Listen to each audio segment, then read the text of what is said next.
Hello everyone. Static GK की आज हम लोग एक और महत्वपूर्ण क्लास को लेके आए हैं और इस क्लास में हम लोग प्रमुख आंदोलन को कवर करेंगे और यह आंदोलन का पहला पार्ट होगा। साथियों, याद रखना है इच्छिता रिवीजन पॉइंट में आपके स्टैटिक जीके को बहुत ही अच्छी तरीके से टॉपिक वाइज टॉपिक कवर किया जा रहा है और इस चैनल को आप लोग सब्सक्राइब कीजिएगा, लाइक कीजिएगा और दोस्तों के साथ शेयर कीजिएगा।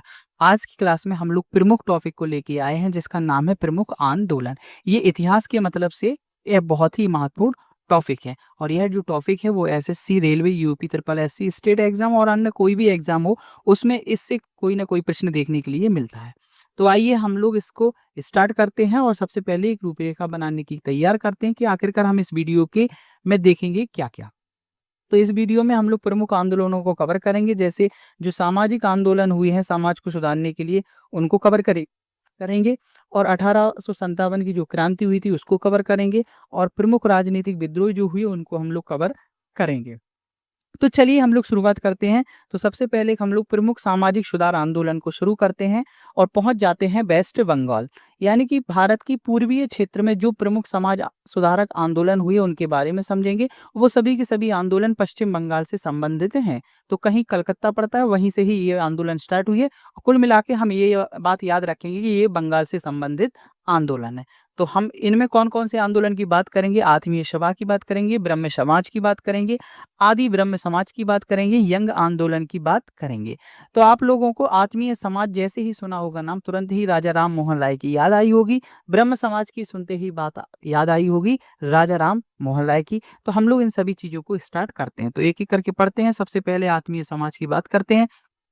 आत्मीय समाज की जो स्थापना है वो 1814 में राजा राम मोहन राय ने कलकत्ता में की थी। आत्मीय समाज को ही हम लोग दोस्तों का समाज भी कहते हैं और सामने जो फोटो है वो राजा राम मोहन राय की है।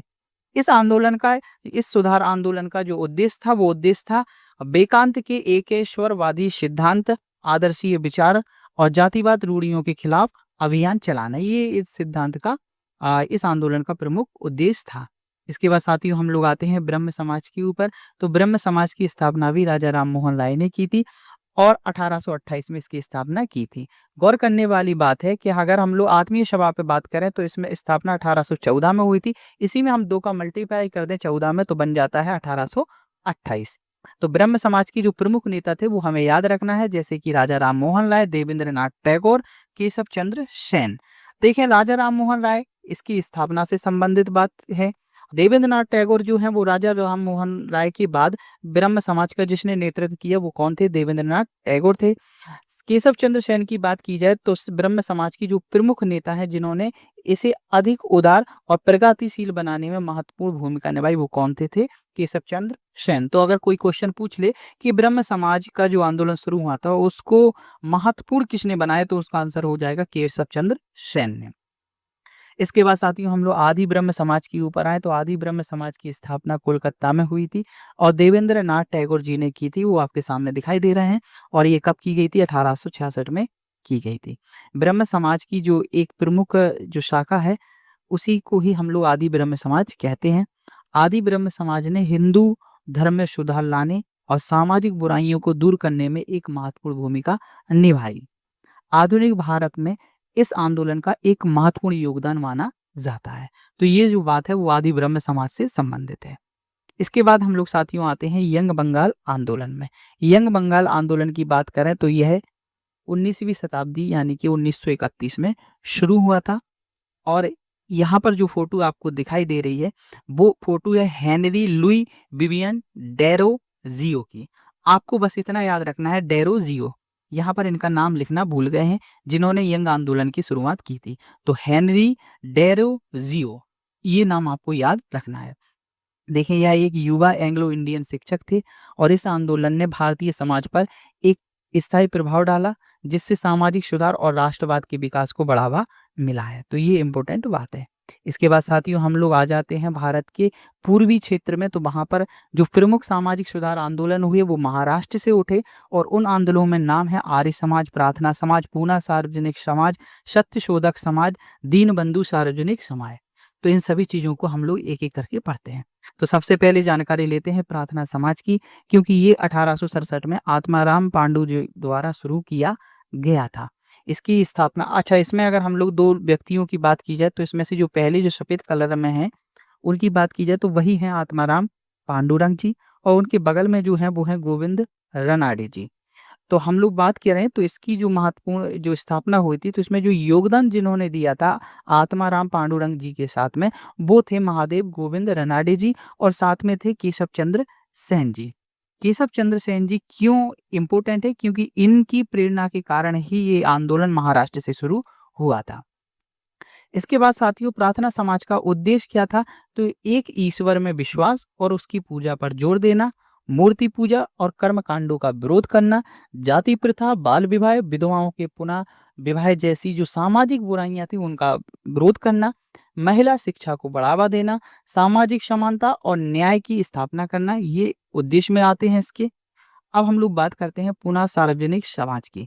तो इसकी स्थापना जो है वो 2 अप्रैल 1870 में पुणे महाराष्ट्र में की गई थी और महादेव गोविंद रनाडे, गणेश वासुदेव जोशी, एस ए चिपलंकर जी जैसे नेता इससे संबंधित माने जाते हैं।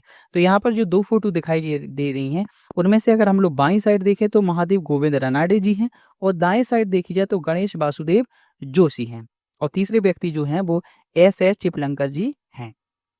इस आंदोलन का जो उद्देश्य था वो था ब्रिटिश सरकार और भारतीय जनता के बीच मध्यस्थता के रूप में काम करना। सत्य शोधक समाज की बात की जाए तो इनकी जो स्थापना है वो 24 सितंबर को 1873 में पुणे महाराष्ट्र में की गई थी। किसके द्वारा की गई थी? ज्योतिबा फुले द्वारा की गई थी। इनकी फोटो आप देख सकते हैं।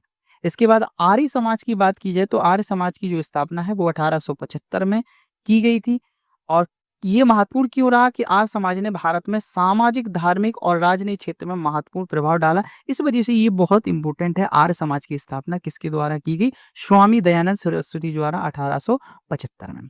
इसके बाद साथियों दीनबंधु सार्वजनिक सभा की बात की जाए तो ये भी ज्योतिराव फुले द्वारा की गई 1884 में।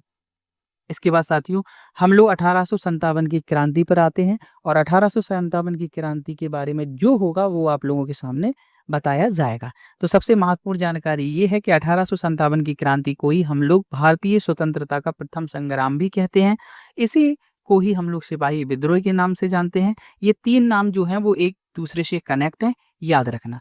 अगर हम लोग इस क्रांति की शुरुआत की बात करें तो यह 10 मई 1857 में शुरू हुई थी और शुरुआत हुआ था इसका मेरठ से।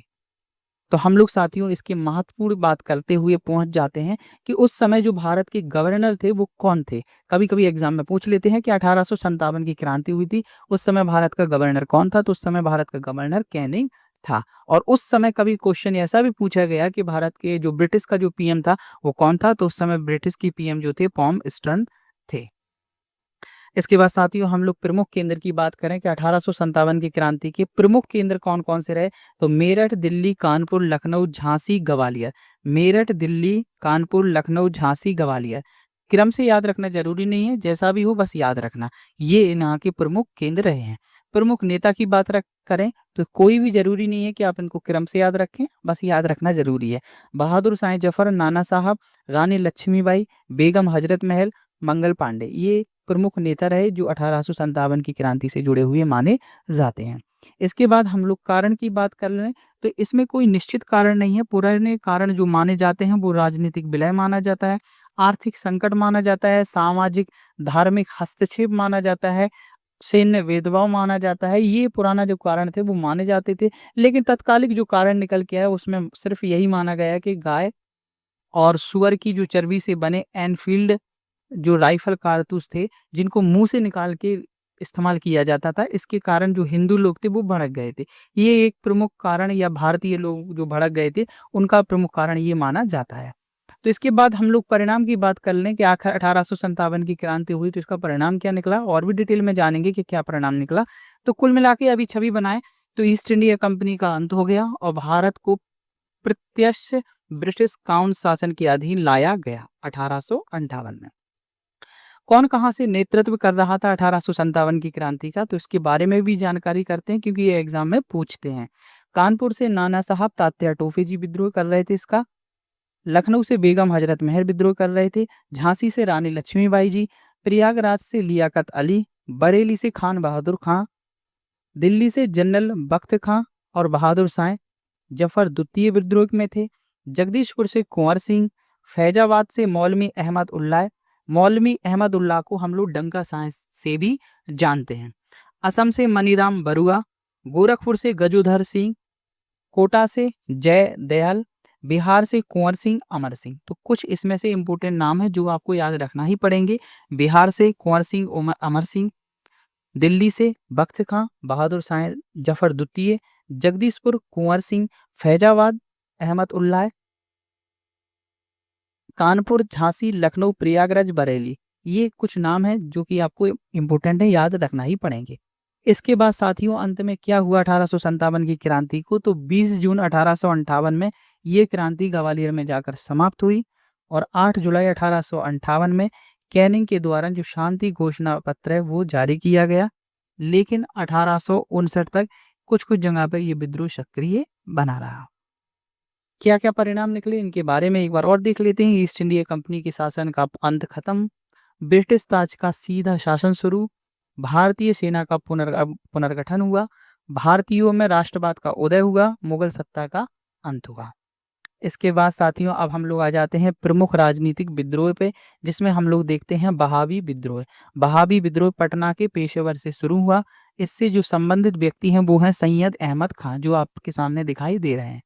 1820 से 1870 के बीच में ये विद्रोह सक्रिय रहा।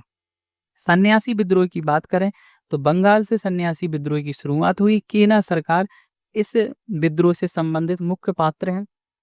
इस जो कि वर्ष है 1870 से 1880 तक ये विद्रोह सक्रिय रहा। कोल विद्रोह की बात की जाए तो कोल विद्रोह रांची से शुरू हुआ। इससे जो संबंधित व्यक्ति का नाम है वो है बुद्ध भगत, और यह जो विद्रोह है वो किस वर्ष में सक्रिय रहा, 1831 से 1832 तक। कूका विद्रोह की बात करें, इंपॉर्टेंट है, कूका विद्रोह पंजाब से शुरू हुआ। जवाहर मल राम सिंह कूका इससे संबंधित व्यक्ति हैं और 1860-1870 के बीच में यह विद्रोह सक्रिय रहा। मुंडा विद्रोह बेहद इंपॉर्टेंट है। मुंडा विद्रोह महाराष्ट्र के छोटा नागपुर से शुरू हुआ। बिरसा मुंडा इस मुंडा विद्रोह से संबंधित व्यक्ति हैं। 1893 से 1900 तक यह विद्रोह सक्रिय रहे। फोटो सामने आप देख रहे हैं बिरसा मुंडा जी की। ताना भगत आंदोलन ये भी महाराष्ट्र के छोटा नागपुर से शुरू हुआ। संबंधित इससे व्यक्ति हैं बलराम भगत, ताना भगत। तो यहाँ जो फोटो दिख रही है वो ताना भगत जी की है। 1914 से 1930 के बीच में यह विद्रोह सक्रिय था। मोपला विद्रोह केरल से शुरू हुआ। संबंधित व्यक्ति इसके सैयद अली और सैयद फजल जी हैं और यह 1921-1922 में ये सक्रिय था। कुकी विद्रोह की बात करें तो कुकी विद्रोह मणिपुर से शुरू हुआ। मणिपुर की कुकी जनजाति के द्वारा ये शुरू किया गया था। 1917 से 1919 के बीच में ये विद्रोह शुरू हुआ था। नागा विद्रोह की बात की जाए तो नागालैंड से माना जाता है इसकी शुरुआत। नागा जनजातियों द्वारा इस विद्रोह को शुरू किया गया था। 1940-1950 के दशक में ये शुरू हुआ था। एक नाम याद रखना है, रोगमेई जदो नांग। तो नांग शब्द जहां पर दिख जाए ना तो समझ जाना वो नागा विद्रोह से संबंधित है। इसके बाद हम लोग संथाल विद्रोह की बात की जाए तो ये संथाल से शुरू हुआ था, जो कि वर्तमान में झारखंड में पड़ता है। संथाल जनजातियों के द्वारा इस विद्रोह को शुरू किया गया था 1855-1856 में, और इससे संबंधित जो दो नाम याद रखना है वो नाम है सिंधु और कान्हो। भील विद्रोह की बात की जाए तो यह पश्चिम भारत के खान देशों से शुरू हुआ था। इससे संबंधित जो है वो आदिवासी विद्रोह है। आदिवासी विद्रोह का ही संबंध भील विद्रोह से है। 1818 से 1831 तक यह विद्रोह सक्रिय रहा और यहाँ से संबंधित जो नेता है वो उनका नाम याद रखना है, सरजी भगत, गोविंद गुरु, दशरथ, ओचेत सिंह, चिलनायक, तात्या भील। तो साथियों ये कुछ महत्वपूर्ण थे। इससे संबंधित और भी वीडियो आपके पास आते रहेंगे, तो चैनल को सब्सक्राइब कीजिएगा, लाइक कीजिएगा, शेयर कीजिएगा। एक बार समझ में नहीं आया तो इसको एक बार और देख लीजिएगा। ये बहुत ही इंपॉर्टेंट स्टैटिक्स जीके की क्लास होती है। इसमें जीके के टॉपिक को लेके आए हैं जिससे एग्जाम में छोटे छोटे क्वेश्चन पूछते रहते हैं। थैंक यू आप सभी का देखने के लिए।